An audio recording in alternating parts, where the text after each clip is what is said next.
Là, avec à nos reporters Jerry Mbugo Bivigo et son caméraman.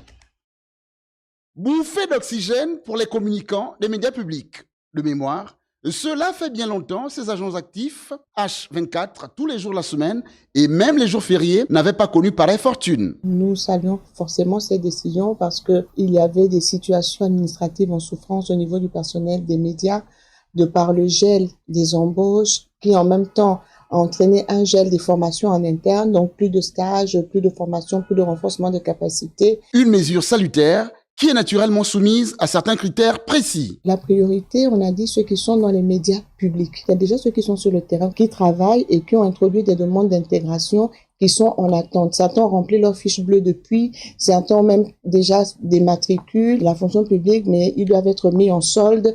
Donc c'est tout ça là-bas que nous allons régler. Maintenant, pour ceux qui ont introduit des dossiers et qui attendent d'être recrutés, il y a aussi des postes qui vont être ouverts au recrutement. On a besoin de recruter du personnel. On note notamment aujourd'hui une carence de personnel en A1. Une décision qui pourrait ouvrir d'autres espoirs. Nous allons revoir le code de la communication.